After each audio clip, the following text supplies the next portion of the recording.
Kiambogo High School adds to an already long list of schools struggling to cope with the latest upsurge in cases of students burning down structures in their institutions. The rising arson cases in schools saw Cabinet Secretary Dr. Fred Matiang'i appear before the Senate Committee on Education Tuesday morning. A lot of people have been telling me, why can't I set a task force to look into this? Mr. Chairman, honorable members, we've had 2 task forces that have given us reports. I have to be sincere with you and tell you we haven't implemented all the recommendations of those task forces. The Cabinet Secretary, referring to reports of the Naomi Wangai and David Koech task forces instituted following a series of school unrests in the early 2000s. Both reports, which recommend, among other things, the abolition of school rankings in national exams. But it appears those measures may have been inadequate in turning down the furnace, even as 3 more dormitories were brought down on Sunday night in Embu, Trans Nzoia and Homa Bay counties. KTN News has established that over the last 3 months alone, nearly 60 schools have witnessed student unrest, with 53 dormitories having been burnt down. Damage that is costing education stakeholders nearly 315 million shillings in expenses. Is it not possible also that a policy be put in place to ensure that all secondary school and to start with boarding schools should have insurance policy so that in case of fire they can be compensated? The government will not put any money in repairing those schools. And I think no CDF money should be used, because by parents getting involved in repairing those schools, they'll be forced to have a conversation with their children and support the teachers and all of us in disciplining their children as we go along. Why should we spend money repairing a school that children have conscientiously banned? School heads insist that Matiang'i's tough rules on education dates and school schedules may be causing agitation among students. Matiang'i says that couldn't be further from the truth. You have no power to unilaterally give the force of law to a decree. You need to subject it to the due process, i.e., let your people draft those regulations and rules, amend them, bring them before Parliament, and we'll work with you. The challenges we have are related to institutionalized impunity. People have lived this way and done things this way, and when we face this crisis, Mr. Chairman, we start blaming each other. You seem to appear like you are carrying out the job of supervision, the job of monitoring, the job of promotion, the job of finding out who is doing what in schools, and you have turned to be an inspector also. We have given the CS a mandate to run education docket. We cannot actually go around and also hold his hands in terms of how he should be running the school. 14 counties have been affected in the latest scourge that has seen nearly 30 students arraigned in court, even as the government seeks to find a permanent solution to the menace and once and for all put out the fires, causing heated debate among education stakeholders. Timothy Otieno, KTN News.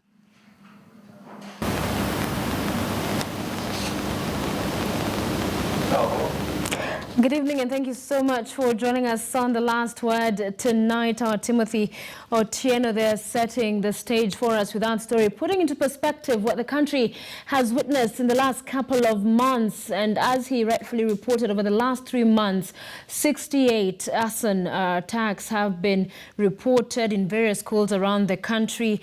And we saw the Cabinet Secretary of Education appearing before the Senate yesterday. He had indicated he did not see need to form another committee to look into these attacks. However, there has been a change in that today. The Ministry of Education, working together with that of Interior, has put together an 8-member team to probe and look into the unrest. And I will take you through during the show some of the terms of reference for this particular team. They have 30 days in which they must submit a comprehensive report on their findings. Joining me in studio tonight to talk about this on my immediate right is Dr. Muroki Wathuo. He is an educationist, lecturer in educational planning and economics of education at the Kenyatta University. Thank you. Thank you for being with us. And also with us tonight is Cecilia Mboya. She's a counseling psychologist, lecturer, counseling psychology at Africa International University. Thank you as well for being with us tonight. On The Last Word, before we get into the numbers and just what we've seen unfold in detail, what do you make of this in terms of several attacks? It's almost become now predictable that after a few more days you'll hear there's been this or this attack, Asuna Turk, a school burned down in this place or the other. Is it surprising for you? Not very surprising. It's almost become an annual ritual that every second term, almost every other year, schools are burning. In fact, I think the severity has come down because previously, if you remember Changuli, a number of girls lost their lives. Sometime, I think, a few years ago, some 4 prefects were banned in their schools around the second term. So it's something that has almost become predictable that second term, schools will ban dormitories. And so, of course, it's unfortunate because the huge losses that are incurred in press. I think the figures have been mentioned there. Right. Parents have to now dig deep. Instead of spending on something else, they have to spend on, think about spending on these things, disruption of learning. So it's really something that requires, a permanent solution rather than, saying, we are forming this and then nothing much appears to happen after that. Yeah, so you're not surprised? I'm not surprised. Are you? Not very, but I just wished it would not happen. I wished it would not happen again at this period because given the circumstances under which sometimes our students who are preparing for exams go through, maybe I would have wished maybe it would not have to be the way it has been before. And maybe there are new ways of doing things.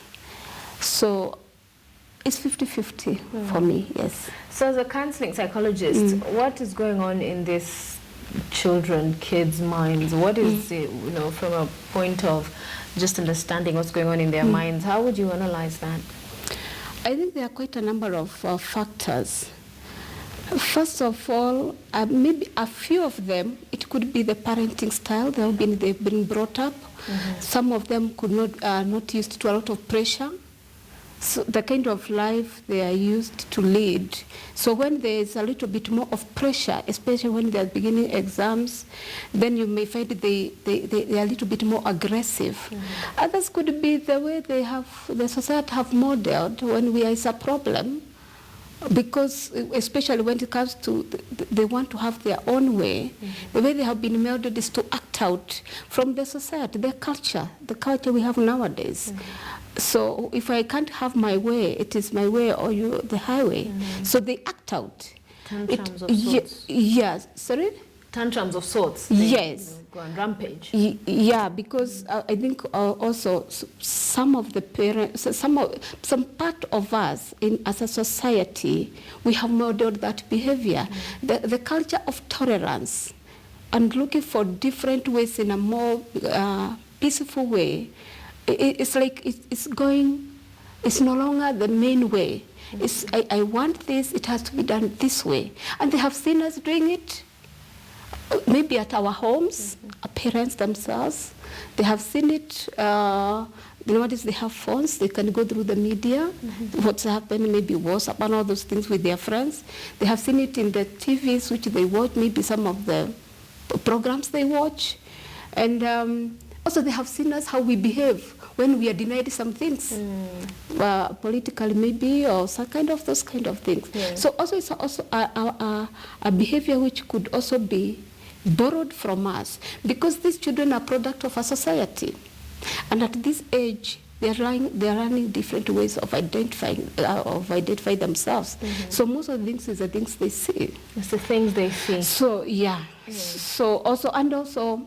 Just having a few children also who could be having discipline issues. Okay. Yeah. And we'll explore that further in as far as, isn't school some of those places we should be seeing a lot of that discipline being instilled, as well as, parenting. And you remember, African traditional society, parenting was not just up to the biological parents. Yes. It was societal. Yeah. Everybody could literally come and cane you if you were behaving in an undisciplined fashion. Yeah. But let's talk about the CS and how he's handling this matter. So the cases start to unfold. You start hearing a school is burning here and there, several of them in Kisii County. He visited the region, and unfortunately, one of the schools he visited, no sooner had he left than it was also set ablaze. So is he on top of this from where you sit? Is he handling this well? Honestly, I must say that I really sympathize with him, because the way he has tried to clean up, the education sector, you can see his well-meaning. But just like my colleague has pointed out, there appears to be a disconnect between his approach and because I'm not saying that he really belongs to the older generation, and the older generation of things is the top-down kind of thing, that this is, I'm on the ground, this is the way I want this to be handled. And the kids are saying, hey, are you really reaching us where we are?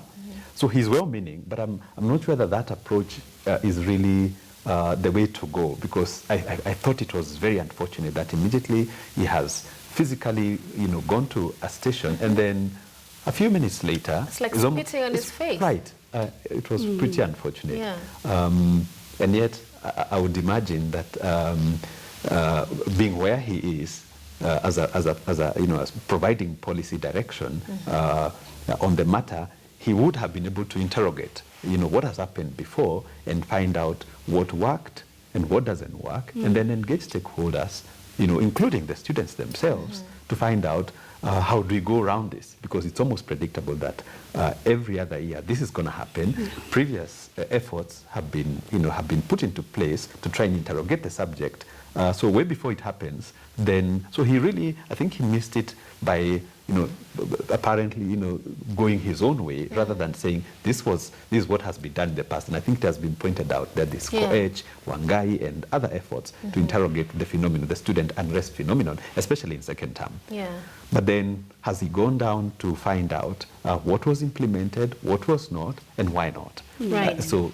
And now there's another committee, and we'll talk about that and its TOR as well. But his approach, even as far as some who accuse him of being combative, he came up with some rules and regulations, a longer second term, shorter third term, no visiting days or prayer days during the third term as well. And for him, in that, argued that this would minimize interaction between the students and outsiders, which fuels cheating and another problem that the education sector is grappling with. Talk to us about what that would potentially do to the psyche of a student who is struggling with perhaps their own challenges, and then here comes new rules that remove those avenues where they perhaps are able to ease up that pressure, because that's the criticism from the Kenya National Union of Teachers. They said you burn the visiting days, but that's the time they actually get to get a little bit of a break from all the very intense reading and preparations. Yeah. What I would like to say is what he tried to do was a good thing, but the approach, maybe there could have been a consideration of a few things why that visiting and all those things were important, most important. From psychological perspective, that is the only time they're able to get psychological air before so that there is, because at least we have to understand from the school point of view, that is, there's a lot of rigorous revision at that particular moment. Because again, we have this kind of a culture, our school has to be the best, So there's a lot of more rigorous work which is done at that particular moment. And the pressure is so much. And these young people, we have to understand, at this age, they are still struggling with a lot of other changes because of their age as adolescents. There are a lot of psychological changes taking place. We have emotional changes taking place. A lot of things they have to deal with. And therefore, what I'm saying is that it was very important to consider first what was the relevance of the visiting first before it is removed, rather than just maybe looking at only one side of the exam cheating. Because I believe there could still be other ways if they were expelled. But at that particular moment, I think it was very important. And also maybe involving other stakeholders so that they can explore the issue better than the way maybe it was handled. Because I still believe, maybe as a parent, it is still very important for the child at that moment to go and ease it. Yes. Because Doctor, the CS argues on this end that, you know, having this visiting days, prayer days, prize giving days, whatever activities happening in the third term, slow down the momentum towards the exam. So he says remove them, one. Number two, they opened room for that interaction where cheating could happen. However, on the other side, it's what she says, that, you know, this is time that whilst you're busy, engaged, and revising and reading, it's good to have a breather. So which side do you lean in as far as looking at this in a manner that would be helpful and constructive for the students? For me, it goes back, of course, the good thing about, you know, this debate is that we are already beginning to talk about restructuring the education system, because, and I wanted to mention, if you look at what UNESCO's current thinking is, and not just UNESCO, the World Bank, the DFID, if you look at the 4 pillars upon which education should happen, the learning to know, learning to do, learning to be, and learning to live with each other. Our focus has been more on learning to know, and so when you look at, you know, the structure of a school term, there's more focus, like we're saying, there's more focus on learning to know, learning to do. We're not getting the, you know, the education system to a point where they can, you know, the students can begin interrogating who they are, not just what, you know, packing these things and stuffing them in their head, you know, and a few things, but letting them to know, you know, who are you? You know, those, giving them that space to interrogate who they are, and then also how do you get to know, to live with each other, both as students and also with the community. So my first concern is that he still, even with the struggle, you know, with the renewed focus on restructuring the education system, the way he has focused on removing things from, you know, third term and you know, and clogging them, you know, into one term, does not really you know, address the more fundamental problem, which is what is really the education system about. And I guess it's what my colleague has said, that a lot of things that the psychological and the social, you know, pillars that underpinning learning are being pushed away, and we are, you know, because the ventilation, prayers, which is where you have a forum to inculcate values and so on and so forth. You're saying that's not important. What is more important is, you know, so it's really not about the momentum towards exams. Exams for what, you know? And then cheating also happens. I think it's also fallacical to say that not having third term. I mean, what about I don't know how many more public schools that are not boarding schools?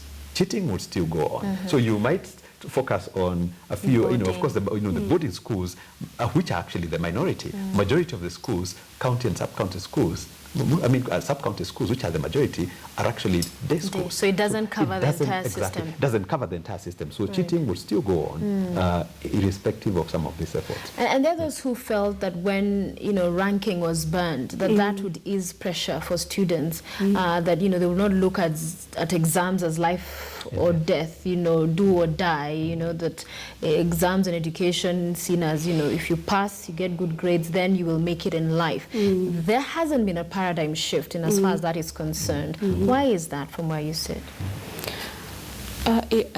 If I got you right, you're talking about after the ranking was abolished. Many thought the assumption. Yes. The assumption was now we don't have to. But you see, it is pressure on the students not to feel like if I fail, I'm done. But now they still feel that pressure. It appears. You see, ranking played a very little part, because we have the teachers, we have the parents who glorify education and passing. So if it's like you have not passed, so even if the ranking was not done, the parents is there to tell them you cannot fail, you must make it. The teacher is also pushing the student, and in a subtle manner, even the whole society. When you go for those people who get jobs are those ones who have good education. So even if the ranking just plays a very small part, but every other part, everything else is glaring, telling you if you don't make it in education, you are done. So I think, as I said, it's a matter of the whole culture. All of us are responsible to make sure that our young people, from the parents, from the school, and from where they go to school, so that we put the values that it is not just education alone. Because again, also the way they are pushed. For example, most of the time in schools, those extracurricular stop. Those guys, those children wake up so early in the morning, and they sleep late. Reading. And a lot of it is cramming. Right. And it's cramming. And like he said, education should be wholesome, transformation. And transformation is it's not just the mind. It's not the cognitive part of a person. We have emotional part, we have social part, we have all those different parts, including physical. But when we just address one area, then the other 4 areas have not been addressed, or 3 areas have not been addressed. We just get people who are not going anywhere, and the person in totality is crying to be helped.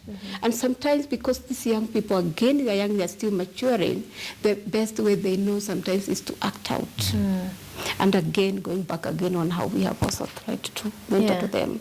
Your thoughts on the same, and also on whether those who say, then abolish the national exams, maybe that's where the problem is, have a different way of being able to gauge the students, what they're learning, where they're at, and transitioning in different ways, as opposed to having this very static landmark in terms of the national exams that have all of this pressure and excitement built, if not excitement built around them. Yeah. I think one of the, if we really are serious, at least for once, about restructuring, is not just the number of years in the system, but what exactly are we trying to do through education? Right. Because as we practice education now, because it's really how we practice education now, that focus on grades, and then grades, like you are saying correctly, take you to a job.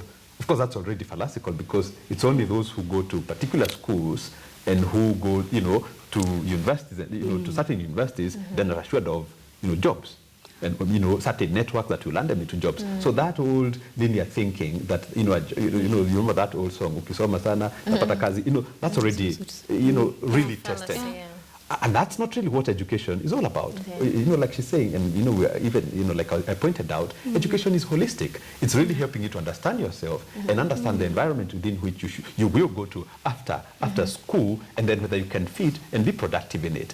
So for me,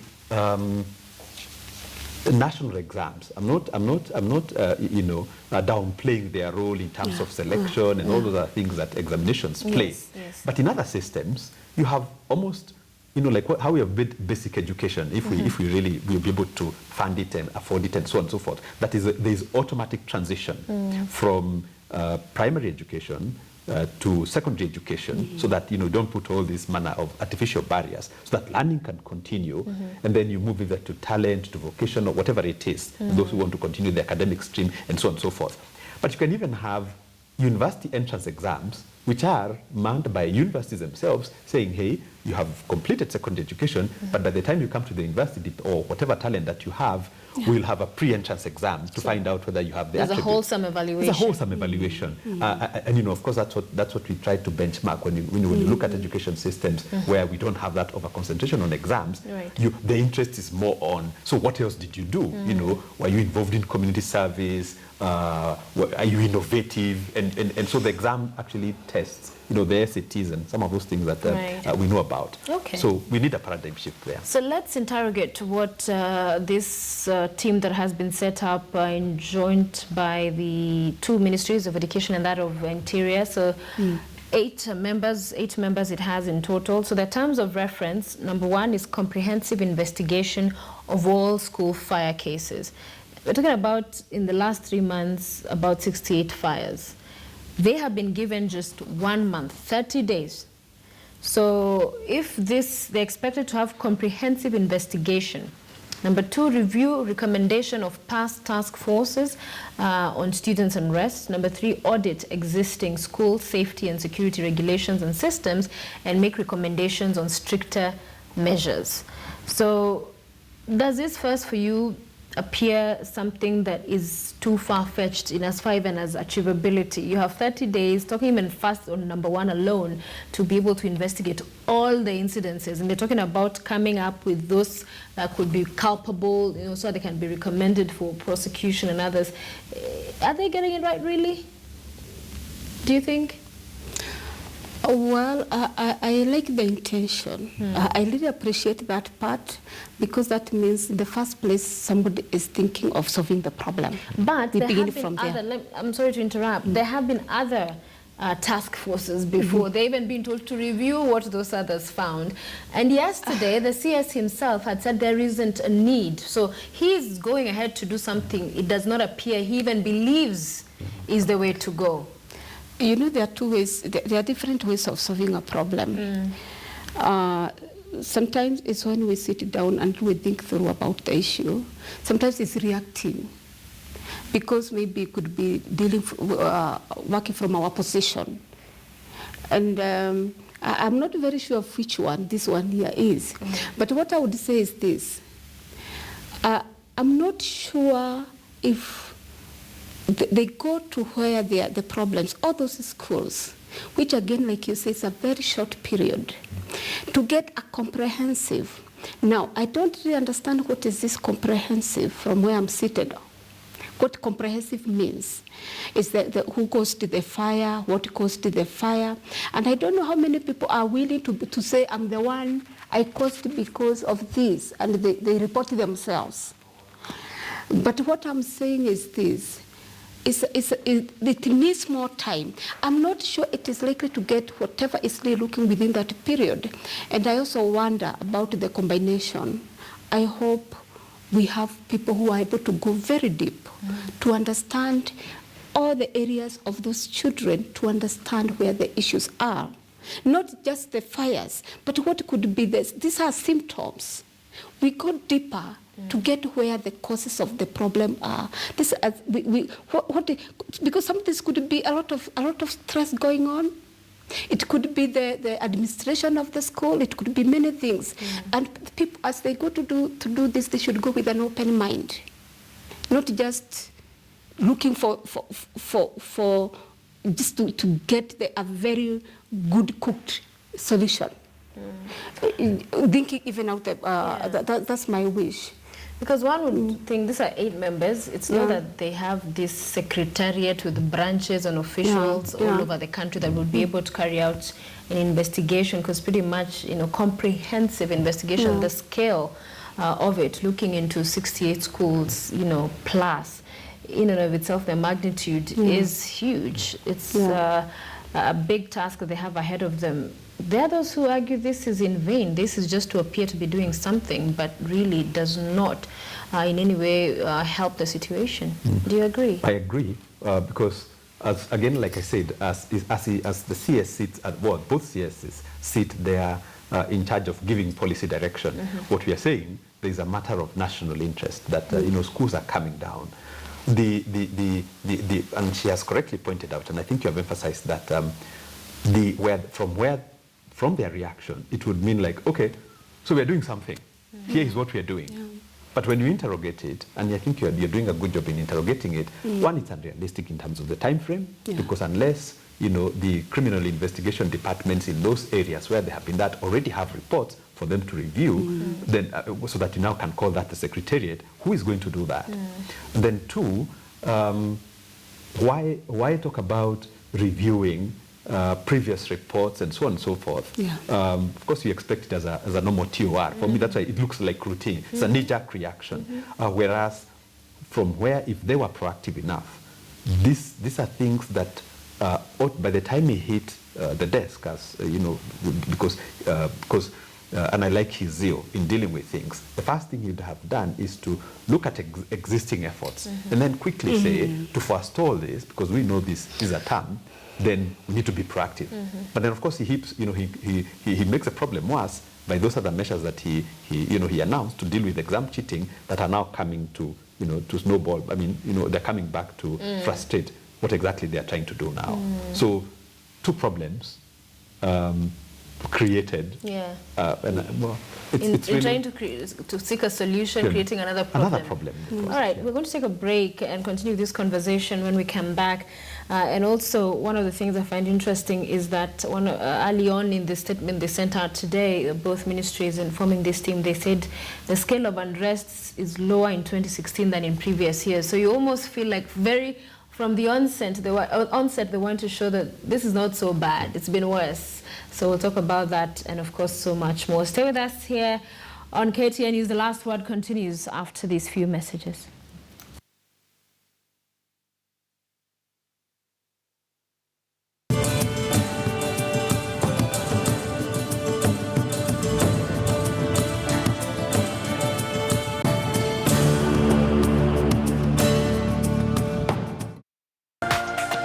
This is KTN News.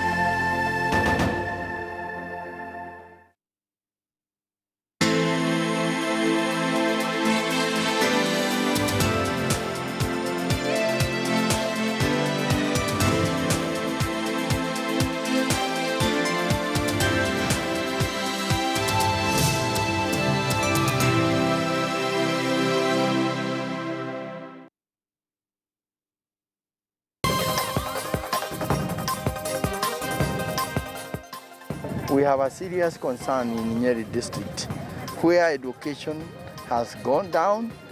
There is no economic development taking place. Even the main institutions which should support the people like coffee have collapsed. Even the healthcare has collapsed. Literally everything has collapsed. And this is evident from the reports we are getting from the Auditor General. This is evident from the reports from other institutions where Nyeri is being reported that on the overall rating, Nyeri is number 45 in the whole country, which is a great shame to some of us.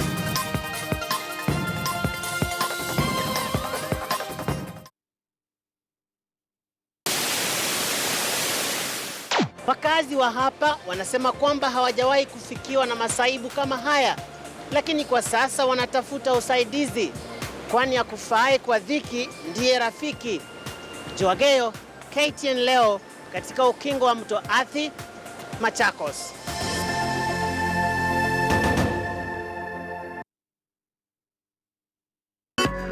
Kutoka eneo la Bonde la Ufa, nyumbani kwa wanariadha waliobobea na pia kwa wakazi ambao huendeleza kilimo hasa katika maeneo ya North Rift. Mimi ni Elvis Kosgei na hii ni KTN News. This is KTN News.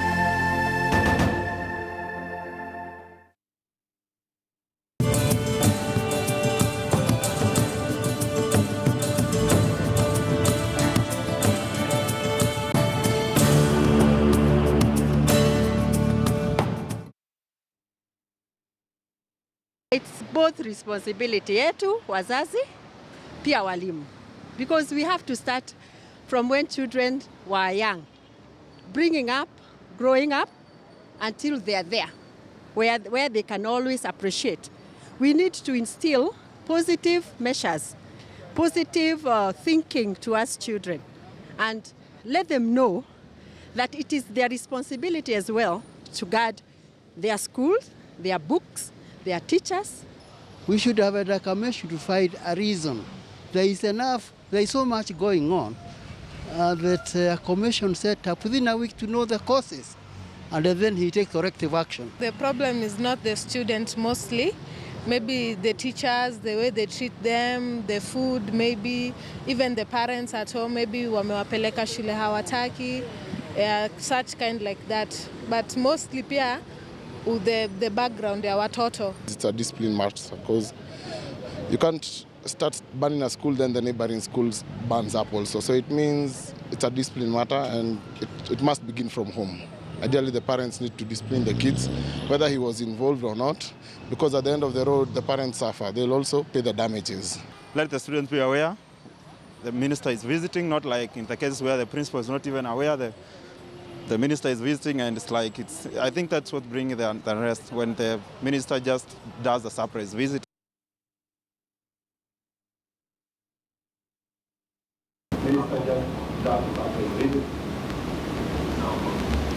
All right, the last word is back, and we're just hearing from some of Kenyans what they think of this particular arson we've been witnessing, burning of schools around the country. In the last 3 months, we've been telling you just 68, imagine that, 68 schools torched.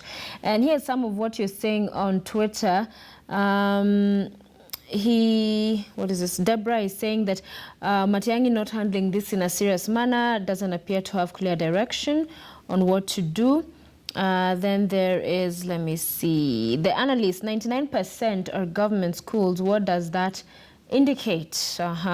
Then there's Brian Brinslav. New development is that Cabernet Boys School has also been set ablaze a couple of hours ago. We have not, of course, independently verified that here at KTN. We'll seek to. Mwalimu Julius, current unrest and indictment of irresponsible parenting and moral decay in Kenya.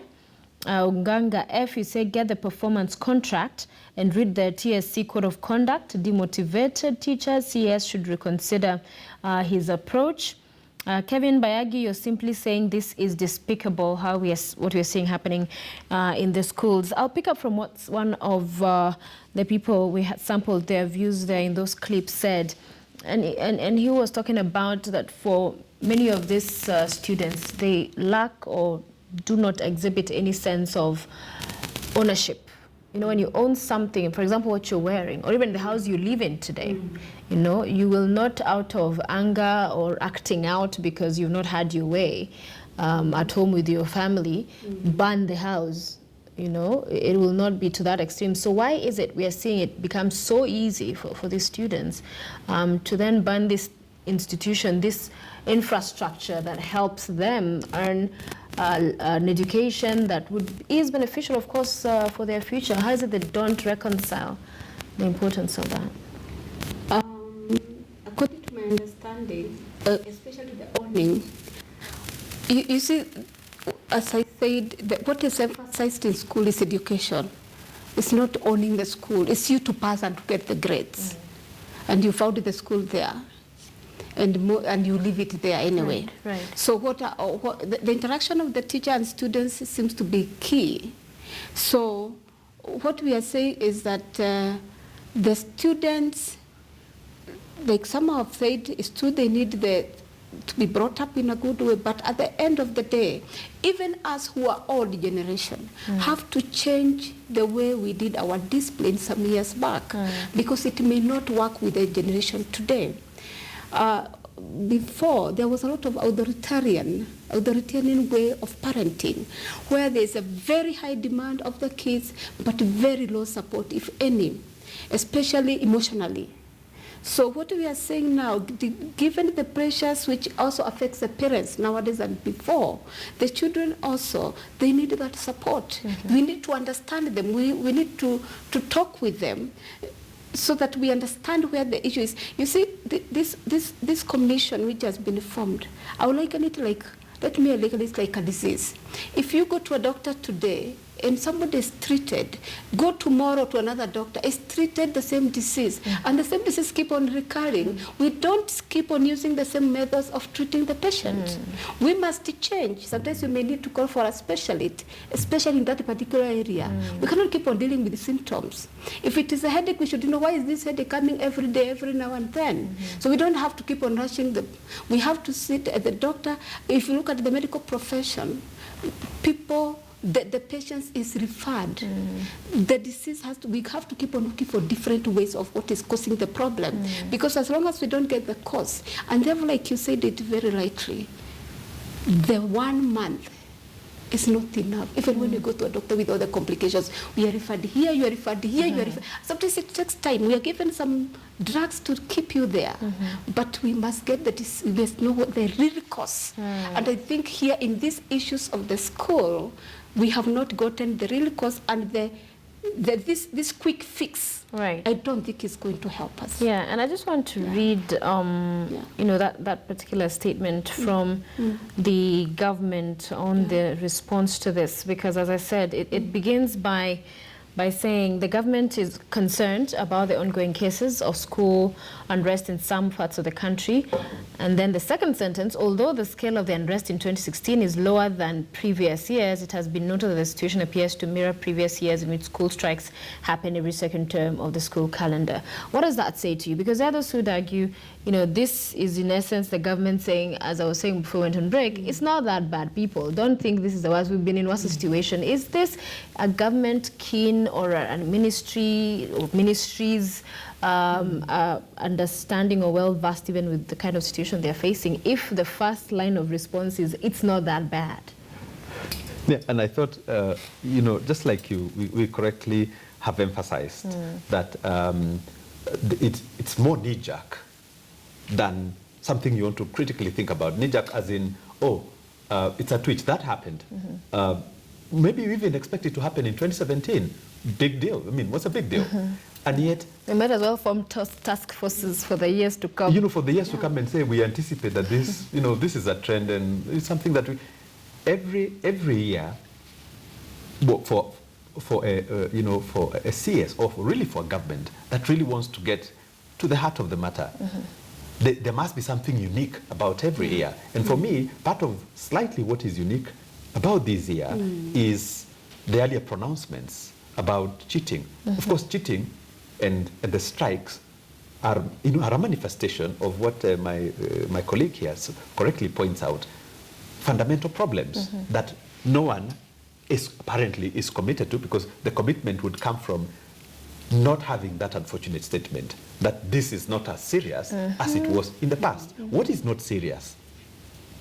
Burning of schools, 300 something million coming down. Parents who are struggling, thinking, so there are no dorms, what's going to happen in that term, you know, learning is disrupted, you know, that pain is not enough. The financial pain, the psychological pain, are we saying that's not serious enough?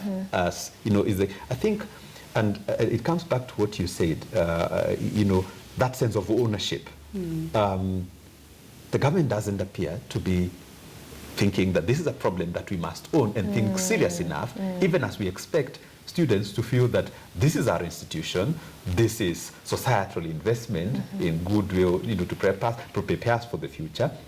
Is it really a future they believe in, really? Because if, you know, for something that you don't feel that is part of you, you say, iyo ni shule yenu. You know, it's like you go to a place and you say, you know, we are doing this for you. You haven't asked me what I want. So they'll say, so we have taken care of your thing, not our thing. So they don't feel that these are structures that they own because they don't resonate. So that disconnect, and you know, that disconnect goes right down from the, you know, from the student statement saying that this is really not our school, because you haven't even asked us what kind of, not schooling, you know, what kind of education really responds or resonates. Of course, we're not telling them to be irresponsible. We know, of course, you know, global trends in education, why that education is important. But are we talking to them, you know, in a manner that resonates with the kind of education that they see will take them to the next level? So the school, you know, the school coming down, whatever it is, it's not their school. And so the government doesn't appear to be interrogating, you know, those issues with, you know, coming from the unfortunate statement that you have read. So this torching of schools, of course, is there's a problem underneath. There's issues in all of these schools that we are seeing this happening.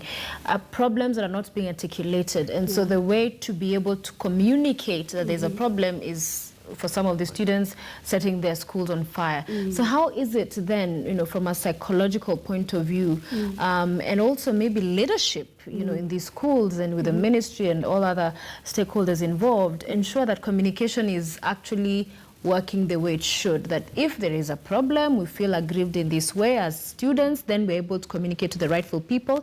The rightful people do not shut us down, but are able to respond, and there's that form of dialogue. So is it that what we need at this particular point? Yeah, actually it's amazing when people think about communication, and especially the older ones. They think it's them telling the children what to do. But the nature of communication is two-way. is I said this, you get it the way I meant it, and you respond, and I understand that you understood what I said. It's a two-way. Unfortunately, the communication one is the one of telling, of saying, of doing things should be done like this. And therefore we are saying it's very good to have a dialogue, not just for the students, but even for the parents. In fact, like now in this commission, I would have expected to have parents inside, different, even students. I mean, everybody comes together who has been affected, because it's not only the government affected. It's not only the parents, the schools, and the teachers. Right. And let me talk about teachers, because I'm one. I'm a teacher. Right. I think it is very, by the nature of a job, it's very easy for us to imagine we are at that high pedestal and not listen to our students. But I think they have a lot of information. If only we could be approachable. We calculate, we calculate in them a culture of approachability so that they can be able to say the issues which are disturbing them. Because let me tell you, some of the students, they have a bad relationship with at home. When they come to school, nobody is there to listen to them. So they're just left in middle, and they can do any stuff. At home, they are under pressure of performing. At school, they are under pressure of performing. They have nowhere to go. Some of the schools, they have counseling and guidance. But who are these who are doing counseling and guidance? It's the teachers. The same one. They are playing dual role. Dual role in class is a teacher, and is counselor. Who is going to accept to say some of their things like that? So we are saying we need a lot of change, and we need a proper diagnosis of the problem, not scratching and just touching. Because if we don't do proper diagnosis so that we get to know the problem and involve anybody who is supposed to be involved, including those children, it's very unfortunate when you say that they're supposed to go and find out who did this and they get them. In the future, we are teaching these children what they will do when they are 10 years from now. They will also not listen. They will do the same. So we made the right thing, and by doing that, we are going to. So everybody is listened to. They have their story to tell, and sometimes their story may be bigger than we think. Yeah. Yes. Yeah, which takes me to, is it a crisis of leadership in that we have gotten to a point that many of those in leadership, in authority, in management of these schools are still in a backward thinking mindset where you say and everyone says, yes, sir, or how high do you want me to jump if you say jump, as opposed to when whatever you say is questioned, not looking at it as disrespectful, but seeking to then engage in that particular occasion, which then is more helpful. So do you see it also as a time to reevaluate the style of management of these schools? Totally, I agree with you. And the good thing, we have a progressive constitution that now entrenches stakeholder participation, so that as students, of course, they're the key stakeholder in education, because everything else exists to raise the next generation through education system. But don't you think it's ironic that the key stakeholder, well, if you look, for example, at the new, the Education Act, which envisages boards of management that have a student representative, and you can escalate that from primary school to secondary school to the university, where university unions, of course, staff unions articulate issues that are relevant for staff. We also have, for example, at Kenyatta University, we have KUSA, Kenyatta University Student Association. And student associations are also entrenched in, for example, the Universities Act. So we are nominally saying that their voice is acknowledged in structures. But to what extent is that just window dressing? That come, don't forget your role, you're a student. In fact, one of the humorous things that I noticed is that let's not forget that the student is a student, so at some point we'll really need to excuse them. They go back to class, and yet the voice which they're supposed to bring to boards of management is suppressed by that very act. That you're saying, that you're presuming that they should be seen and not heard. So why are they there in the first place? So you have student governments or pupils' governments in primary school and secondary schools or university but their voice is really not being heard. Two, those that you pick are those that, of course, would be sympathetic to management, and not those that... Or even management peaking. That's the point. Yeah. So they really are supposed to maintain status quo by going along with what leadership has provided direction about, but not really bringing out what they're... And so, of course, it really makes nonsensical of talking about stakeholder participation when the key stakeholder is not being listened to. It's not being involved. So they feel hopeless, they feel shut out, and so they vent, that strangulation or that lack of air in some of these things that we see. Yeah. So what would you say it is about second term? Because it's not the first time we've seen this kind of incidents. One would imagine, just looking at it from the face of it, that national exams are in third term. So maybe the fires or whatever, outbursts should be happening then. So what is it about second term, do you think? According to me, what I think is because this is the time they do mock. Okay. Which is supposed to be like an indicator of what is going to be ahead, what is coming. And I think psychologically they know even if I have a problem this term, I still have another chance. But for that term, if I mess up, I have no other chance. So psychologically they feel more safe. They may feel more safe to do whatever they want to do now because they think they have another chance. So again, I think there's the fear. In that time, they have already done mocks. So they already have a clue of how exam is. But for this mock, it's the first one, and what's coming. It's scaring, and I think some teachers is... So I think for me that is the reason. Yeah. So there's a lot of safety in whatever now.